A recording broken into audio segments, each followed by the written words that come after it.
A very good day, everyone. Thank you for tuning in. This is Riddhi Kumtekar, your host for today's episode of Smart Talks by Lincoln University of Business Management. Today, we'll be talking about one of my favorite topics, that's entrepreneurship.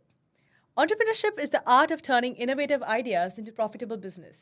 The digital age, it has taken over new dimension, and the internet has given us amazing opportunities. Talking about entrepreneurship, we have a very honorable guest with us today who has over 17 years of experience and a certified compliance expert and a digital disrupt enthusiast in fintech and microfinance at a global and regional level, who has also worked with the big four in the market. Please allow me to introduce Mr. Rashid. Thank you for joining with us today. How are you doing, sir? I'm good. Thank you for having me. Of course. So my very first question is, we are witnessing a significant traction, especially among youngsters, to establish their own startup. What is a startup and why are they so excited to establish this? Well, thank you so much. Startup is not a new concept. It's been there for a while, but it's formalized in 2013 based on certain theories and etc.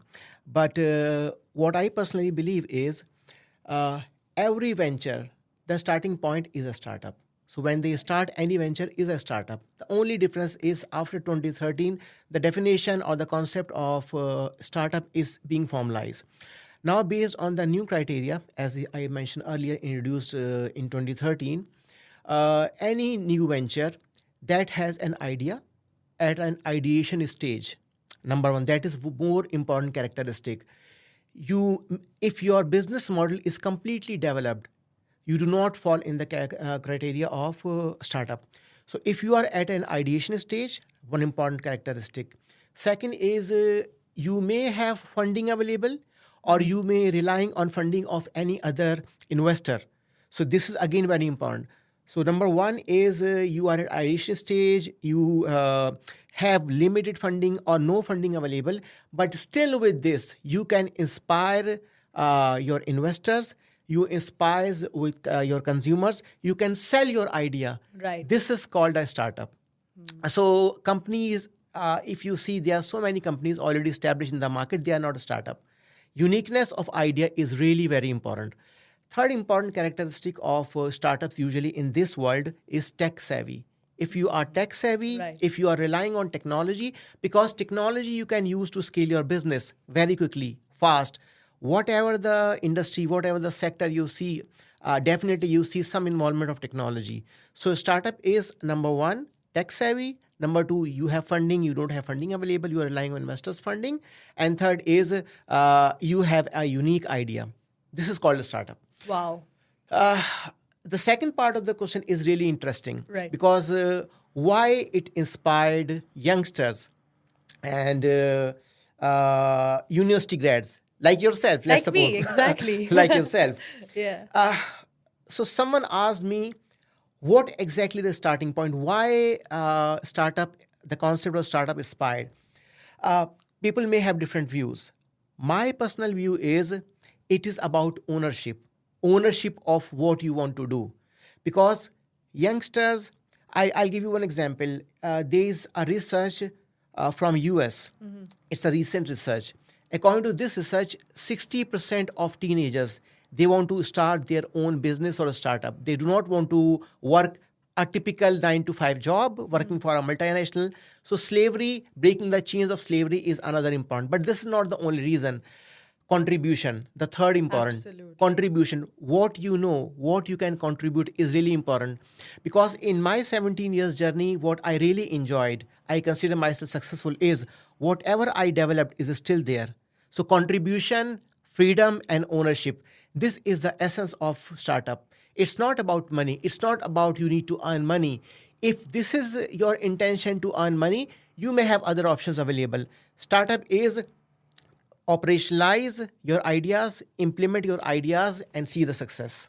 Very well explained, actually. Like you've inspired me to start up my own startup, which I will for sure, inshallah. Definitely. So moving on to the next question. During the last few decades, several startup companies have become unicorn. What is a unicorn and what makes it a unicorn?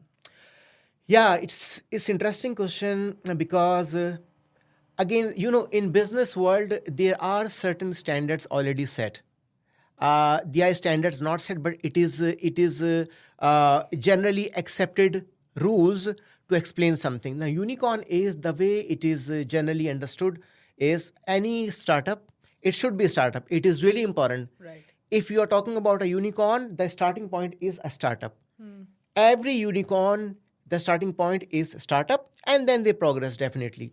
So one important point is it should be a startup at some point of time. One. Second important characteristic of a unicorn is it should reach the valuation of $1 billion or more. So typically in financial world, when we talk about unicorn, we only talk about valuation of a company or a startup $1 billion or more. I personally think this is not accurate because you need to combine different characteristics of a startup to become a unicorn.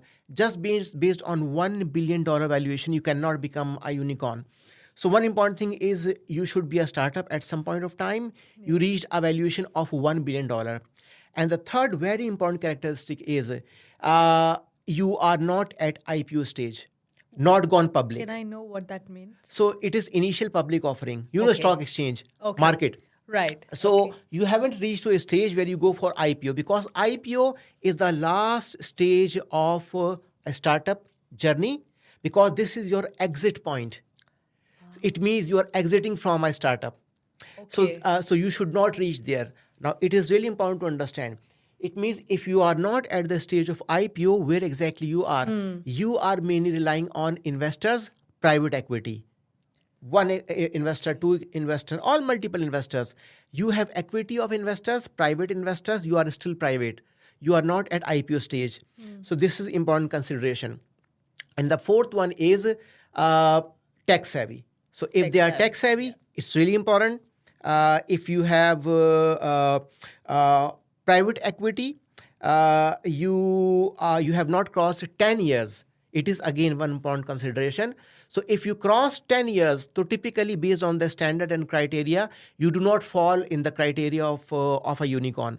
So unicorn journey is not easy. You need to keep in mind all those consideration, all those factors to become a unicorn. When you talk about Facebook, there are so many, several unicorns already operating. Facebook is one of them definitely. But when I talk about unicorns, typically in modern world, is SpaceX is a very good example of unicorn because they brought a completely new idea. New idea means space tourism. So it's there. Of course, I know Elon Musk, he is trying, Space is also trying, and other companies also, but these are very few companies. And idea is just started. So I think another example I would say is Telegram. So Telegram is another unicorn. Yeah. And why they are different? Because when I first time used Telegram, it's really different from WhatsApp. Why it is different? Because they are offering so many services in one product. You can buy and sell crypto. You can connect with different chat groups. So definitely these are the functionality there. So that's why it is unique. So I believe the uniqueness of idea is really important, and not just one specific industry. It can go anywhere. Anywhere. Hospitality, diverse, exactly. Yeah. So yeah, that's how I see unicorns. Amazing. Very well explained. I hope you all are taking down notes. What is the typical life cycle of a startup to become a unicorn? Like, what's the life cycle span? Yeah. So if you see startups, someone the other day was asking me, what is the success rate of a startup?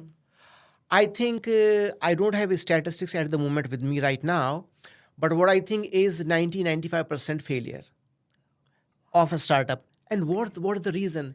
Because when you just start, when your intention is just to start a business, earn profit, the way you mentioned in the beginning, entrepreneurship is about generating profit. So if this is your intention, definitely then you cannot become an entrepreneur in terms of setting up your startup. So it is definitely different. But the journey is very unique and interesting. And I think it is really important for founders, startup founders, to understand this journey. Considering the specific criteria of startup, uh, ideation is the first starting point. You are a university grad and you have an idea. I think Facebook is a very good example of this. These were university grads, but they had an idea. Initially, they struggled, but they had an idea. So idea is really important. Now, idea, it is really important to understand idea. It's not a copy paste of another idea. Right. It should not be copy. Something it should unique. be unique. Yes. It should be unique, Right. definitely. Otherwise, you won't be able to tap market because there are other players already operating in market. So one important thing. Second important thing is if you have an idea, then you need to pitch this idea to investors. Yeah. Because you rightly mentioned initially, and someone asked me as well, what is the value of capital in a startup? I think extremely, extremely important. Both idea and capital goes hand in hand. You cannot say one is important than others. It is not possible. Capital is anyways required. Now, it is really interesting to understand capital as well. Capital is not just you get money from someone. Yes, this is one capital.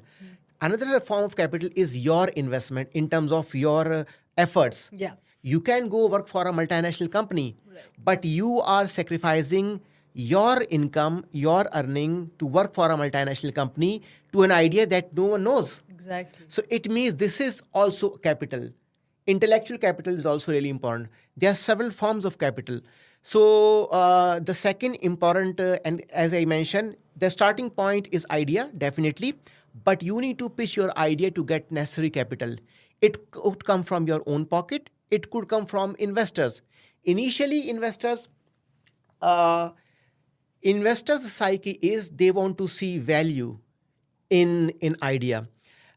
So investment business and investment industry is very risky business industry when it comes to startup, because why would they invest in a concept, in an idea that does not have any value? Exactly. So, but still, to some extent, they are investing.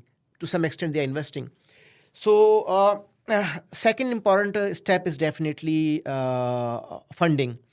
Funding has different stages.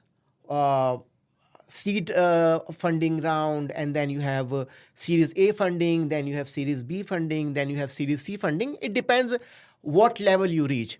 You may reach to seed funding only and you collapse. There is a possibility. You may reach to Series A and then you can collapse. Because what happens when you start a startup, when you start a company or a new venture, you need some time to generate revenue. It could be 2 years, it could be 3 years, it could be 4 years. To reach to a break-even point, it takes some time. Of course. Now, how you're going to run your business? You cannot run your... Initially, you are the only one or maybe two founders, co-founders, but you need to build your team as well. Yeah. So in this startup journey, you need capital, definitely. You need idea, but you need strong minds. If you don't have strong minds, you cannot continue your business. So strong minds, you need financing. If you don't have financing. So investors do understand this. So what they do is initially your seed funding, they invest some funds and they see the progress. And if it is progressing, then investors are ready to invest in Series A and subsequently to expand your business, Series B, and then of course to reach to your IPO stage, Series C, etc. So these are different. Several startups, they reach to start, and I've seen, I don't want to quote names, but I've seen in regulator sandboxes that when they presented their ideas, they collapsed at seeding stage. At seed, they said, well, it is really difficult to raise capital, so we are done here. So it requires it assess your patience as well. Yeah, of course. So coming back to the journey part is, of course, idea and of course your investment. Then launch your product and see the traction. If you are not seeing traction, something is wrong. There is a problem. So you need to fix this problem. And finally, your exit plan. Exit is really important, even from regulators' perspective. What they see, they want to see from the beginning, what is your exit plan? What is exit plan? Exit plan is not just IPO. Exit plan means merger or acquisition. It could be merger or acquisition, because one of the typical mindset of startup founders is bring your company to a level to increase the valuation and sell your company. And that's it. You exit. So this could be one strategy. Another strategy is you go for IPO. Third strategy is not a strategy. Unfortunately, it happens is wind down. Wind down your business because business is not operating. I've seen so many companies wind down because they don't have sufficient funds available. They are not generating good traction in the market, and investors are not ready to invest. And investment is very difficult now. Starting from 2022, it's a significant decline in investment. Why has that happened? I don't want to say COVID was the only reason, but COVID is one of the reasons. Many factors, definitely. of course. Many factors. Yeah. The second decline is because during COVID time, so much investment happened in digital businesses. Digital business, whether it is Right. card, whether it's non-card, digital businesses. But the failure, when they see failure, now they are rethinking about their strategies. And there is one more important consideration and aspect of investment, decline investment is valuation. I'll talk about valuation later on at some point of time. Yeah. But yeah, that's the typical journey that once you are ready to exit, it means your journey is almost completed. I'll give you one example is Kareem. This taxis and food company is they acquired one small fintech. When I met this the CEO of this fintech, he was happy because that was the plan. He reached to a stage where the valuation increased. He sold his company to Kareem, and that's it. Now he's going to start new venture. So many investors, because see, if you are earning 3-4 years, you invest your time and you, let's suppose, earn $2-3-4 million, why not? Sell your business, go for exit and start a new venture. I'm sure during 3-4 years time, you have new ideas and you cannot implement those ideas with your existing venture. Right. So that's the typical journey of a startup. It's very important to have an exit plan for sure. Exactly, very important. Very nice. Spot on information. Thank you so much. My next question to you is a very interesting question. Why North America, Western Europe, China, and India are dominating and have the largest number of setups and unicorns? How geographical presence contributes to becoming a unicorn? Yeah. See, I think whether we talk about North America, specifically USA, we talk about India, we talk about China, we talk about Europe as a whole, Europe as well. Geography is definitely important because of the population size. Like only India and China, they are almost half population of the globe. So number one. And they are very successful because I still remember that one of my friend from India, he mentioned about the small shopkeeper or maybe cobbler. They have QR codes now available with them. Really? Like they do not accept cash. They have QR codes available. It's all digital. It's all digital. Why they reach to this? And to be very honest, India is a very good example because of the different pockets of their population. They have definitely very big middle class, but still they are poor class there. They're really evolving. But even this poor class, they are using QR codes and all digital media very, very, very frequently. So coming to your question is what is the? I think population is really important. I know so many, like, let's give an example of China only. China is one of the country, highest population, but large number of unicorns. And these unicorns are not operating outside China. Within China, they become unicorn. So within China, they become, how it is possible? Because of the size of the population. The same way, India is another example, Europe as a whole, and North America, specifically US, huge population. So much opportunities. So this is one important consideration. The second important consideration is the technology innovation. Means these so the technology and innovation, whether it is US, whether it is China, like India is very good example of this recent launch of their satellites, and right. It's definitely very good example. So these countries are investing a lot in technology. So if you are if you're capable to invent your own technology, if you are self-sufficient, you can build your own platforms. So India is known for their software export. I know from my previous experiences, most of the institutions I worked for or organizations I worked for, they use Indian softwares. Whether it is FlexCube and so many other softwares. I remember during my Western Union times, Western Union moved their technology department to Pune, India, Oh, completely. really? 800 technology developers, all Oh my India. God. So that's how things are changing. So I think technology innovation is important. Countries that are not self-sufficient, they do not have a strong technology base. It is difficult to establish see some progress in startup, because you are relying. See, if you acquire solutions from external parties, you are unable to develop your own solution. It's quite expensive. I've seen companies that acquired solutions, small startup, $2 million, $3 million. It's quite expensive. It's not sustainable. You cannot do that unless you have in-house capability to. The same way countries, if you have in-house capability to develop your platforms, your system, your technology, you understand technology. This is one of the strongest requirement or prerequisite to become fintech or startup friendly countries. A most important, I would say, factor is regulations, regulatory requirement. See, financial services are very much regulated. Not everywhere, because when I worked in African market, I worked a lot in African market and other countries as well.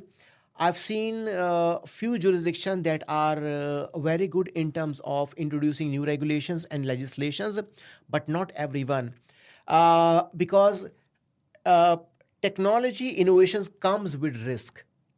If you have technology, Very you well have said. risk. Right. Exactly. So you cannot avoid risk. You can avoid, or at least you can mitigate to some extent risk, if you have right regulations in place. So what happened in these three countries, specifically US, they have very strong regulatory landscape. It's slightly different from Europe and other parts of the world, including India and China and other countries. But anyways, they have their own strong regulatory landscape. Because of this strong regulatory landscape, they are not just promoting startups, especially fintechs, financial technology companies, but other startups and other areas as well. Facebook is one example. Microsoft is another example. And there are so many. Artificial intelligence, they are working a lot. India is also working a lot, but definitely US is still quite far ahead from other countries.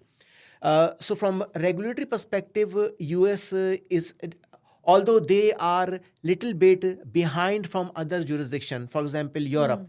So what they have done is, Europe, they introduced GDPR. So GDPR is privacy regulation. Yeah. So privacy is very much important, and US is little bit far behind, I would say, although they have regulations. Uh, and Europe is an inspiration.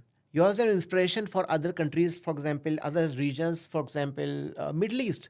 So Middle East, whether it is UAE, whether it is Saudi, whether it is other countries, they are very much inspired from the regulatory framework of Europe.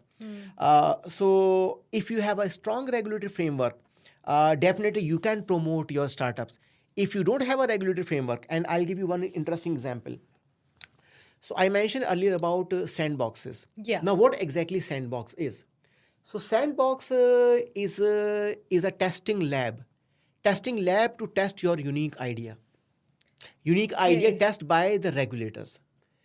Why regulators need to test an idea? The reason is, to regulate this specific concept, they don't have regulations available.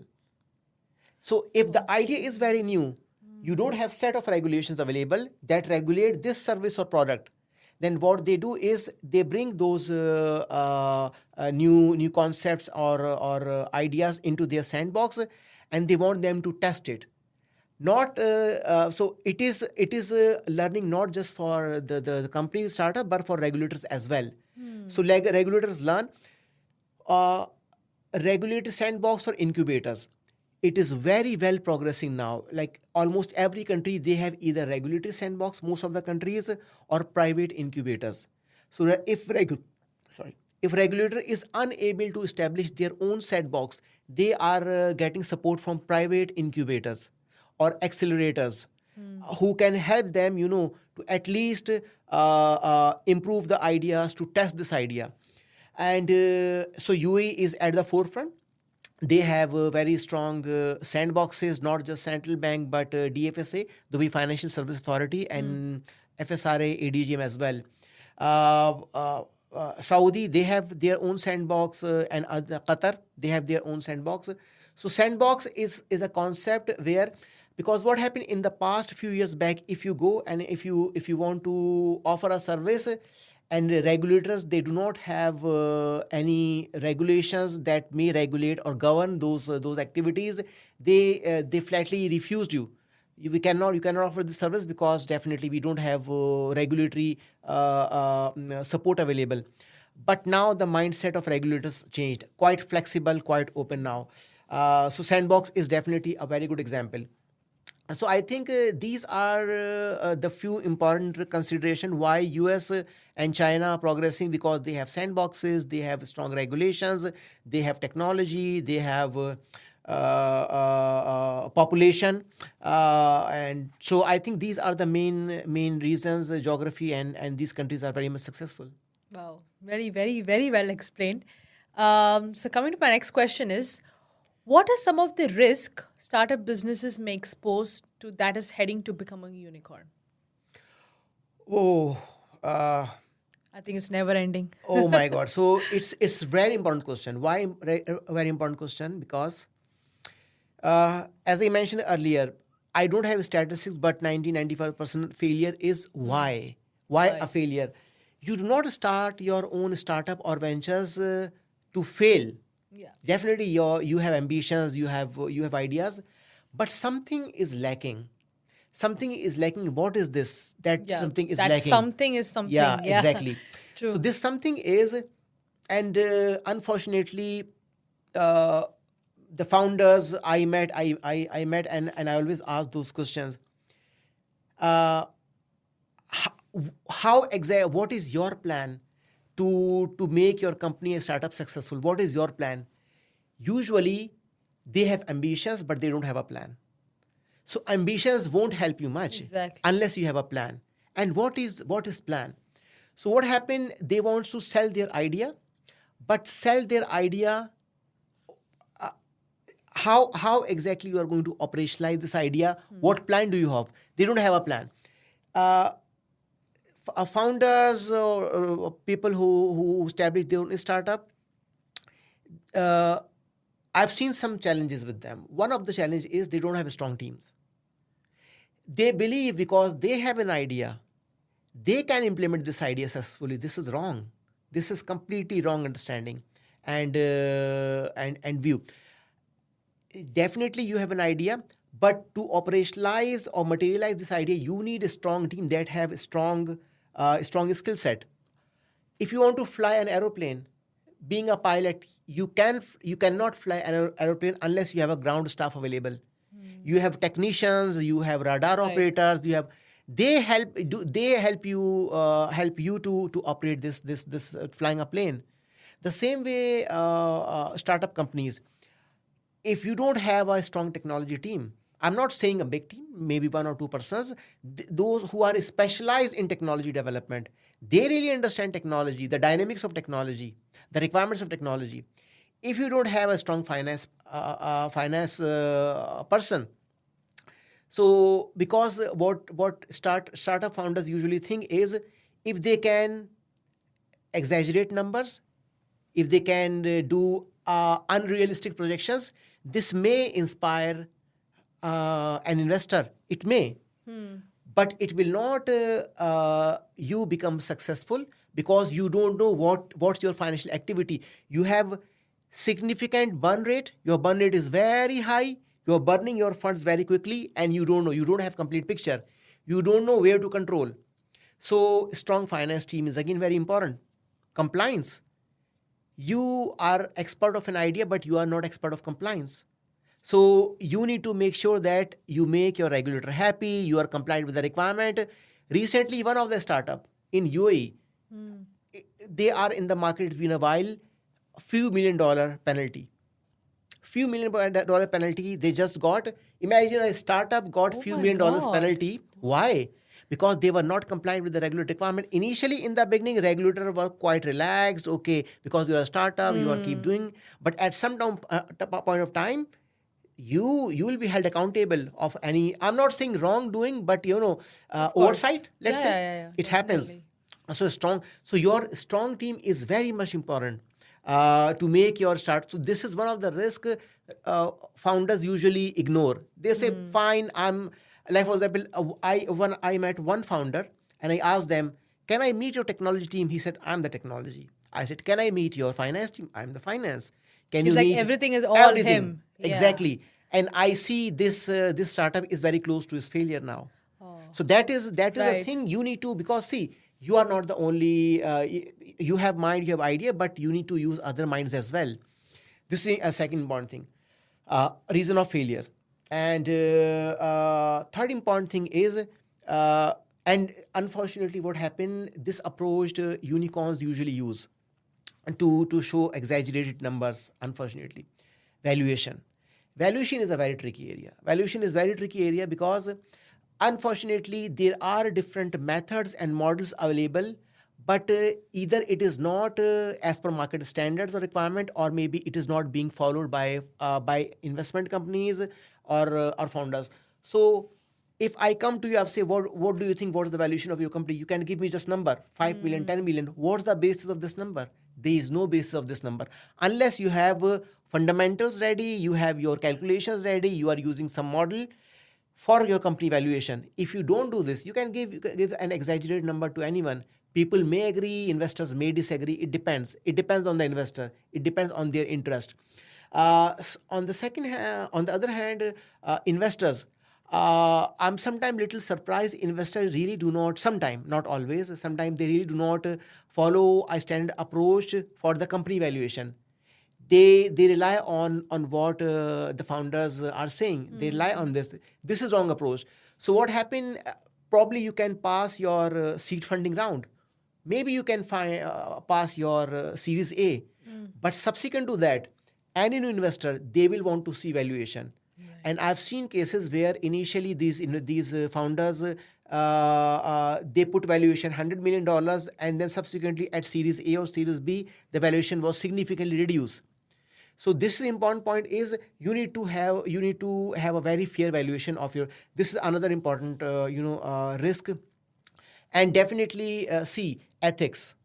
Ethics is really important because if you do not believe in company ethics, if you do not establish a strong company based on the international standards, you cannot run this company for long. Of course. Company will fail very quickly. So ethics is really important. No financial manipulation should happen. No bad governance should happen. So I think these are some important risks usually I see in terms of failure of startups. Wow. Very, very, very well explained. I hate to be saying this, but we're coming up to our last question. Yeah. I would love to talk about entrepreneurship all the time, but coming on to my last question, which is very interesting, as you'd mentioned about fintech. So fintech is among the top industries with the largest number of unicorns. Why is fintech able to introduce the most successful business ideas with the highest rate of success? What are your thoughts on this? I think the biggest success of fintech is transforming themselves from a technology company to a service company. Because what are fintechs? That is one question is. Yeah. So fintechs used to be technology companies in the past 10, 20 years back. For example, a banking system. When you go to a bank 30 years back, they used to use those registers and books, etc. Yeah. But things change at some point in time. They're using technology. All digital. All digital. These technology companies, they set the foundation and base of all your services, whether you use mobile banking, whether you use your web banking, internet banking, their softwares, everything is all technology based.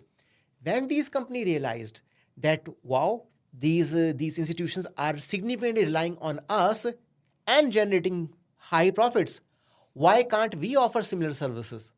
So from there they transform. They become because they have platform ready. They have good, skill set and understanding of business. So what they have done is they started transform themselves from a technology company to a service providing companies. And service providing means digital bank, Paytm of India. Right. Example. Paytm was not a technology company. I'm just giving example. These type of companies. So initially, most of the companies they were technology companies, but they become service companies subsequently. Banks are always, or financial institutions are always known as highly regulated, highly organized, highly structured, and the consumer satisfaction rate is relatively high as compared to other. Now, in this situation, when these technology company become fintech, they got regulatory support, they got customer satisfaction very quickly. They know the loopholes in banking and financial systems, and they have full understanding. So they scale their business very quickly. They scale their business very quickly because they had required understanding. So I think this is the main reason fintechs are getting more success as compared to other sectors, although other sectors have success as well. But fintech is more successful, I believe. I even think that because of technology, entrepreneurship, because of technology, entrepreneurship is going somewhere. Yes. Technology is like the main factor, I feel. You're Correct right. me if I'm wrong. No, you're right. Exactly. I fully agree with you. Because if you take an example of AI, what it is Exactly. technology. Everyone is using AI. AI is driving your everything. Whether how you think, whether how you speak, whether how you look. Yeah, like if I have some ideas, I'll be like, ChatGPT, ask me this question within seconds. Yes, exactly. Wow, technology is really evolved. Anyways, and that's the end of our very interesting discussion that we had today. Thank you so much, Mr. Rashid, for sharing your thoughts and topic on us. And for all our listeners, if you would like to share your own experience or ask any questions, and please feel free to connect with us at LUBM Middle East page, which is also there on LinkedIn, Instagram, and Facebook. And we can continue the conversation online. Until the next time, keep learning with us. That is a Smart Talks podcast powered by LinkedIn University of Business Management. Thank you and have a great day.